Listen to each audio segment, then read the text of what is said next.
You want maps? Fine, here's a map. Step 1, we're going to make a plan. If you don't make a plan, your quality is going to suffer. If you don't make a plan, your quality is gonna suffer. So I'm doing a little sketch to get an idea down. I am basing this new map off of a shopping center.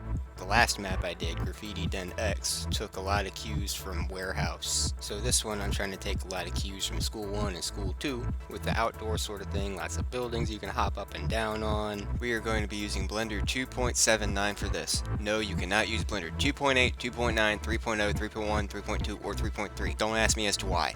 Get the plugin, install the plugin, delete cube, add scale reference, max out your end clip because the scale is friggin' huge. Shift A, add plane, press tab into edit mode. Control tab to select between these. GSRE to grab, scale, rotate, extrude. XYZ to lock these actions to an axis. Shift XYZ to lock the inverse axes. Control R to loop cut. I to inset. Control B to bevel. Don't forget to enable back face culling and get those normals right. Have it lost you yet? Good. W to flip normals. Select edges and press F to fill them in with a face. And that's pretty much it. You just keep on doing all of these steps until you have a shape that looks about like a map. I mean, what more you want from me? Textures. Let's get one thing straight. If you want to put textures onto a model, you need to apply them to a material. You apply a texture to a material, you apply a material to an object. You don't just apply a texture to an object. Get it? Got it? Good. Switch to material mode. Turn on environment lighting. Select stuff. Materials tab. Plus, new, assign, rename. Textures tab. New, open texture. Press U, cube projection. Repeat for all seamless textures. Another way is to press U unwrap or U smart VU project. Pull this corner to open a new window. Go to UV editor to make adjustments. Transparent textures. Set draw order to 1. Set blend mode to blend. Set compression to DXT5. Vert nodes. Select faces. TH collision mesh tools. Click vert. Face turns blue. Rail nodes. Select edge. Mark rail. Edge turn red. Can select different sounds here.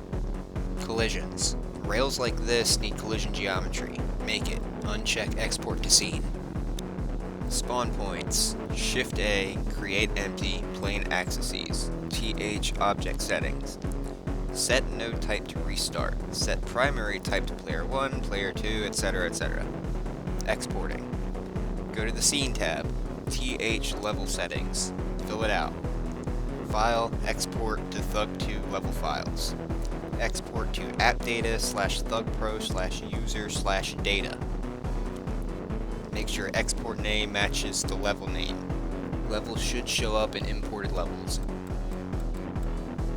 And then you can start testing stuff, figuring out what works, what doesn't. You can go back to Blender, you can add new stuff, you can get rid of old stuff. Just keep iterating. Out of bounds. Build boundaries. Select all faces, set to trigger. Set trigger script type to kill skater. Set spawn points under node type. Uncheck export to scene. Lighting. Go to the world tab. TH lighting settings. Set bake type to lighting only cycles.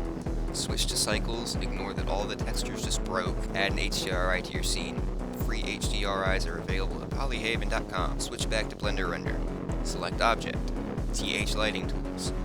Set resolution and quality. Bake lighting. Wait.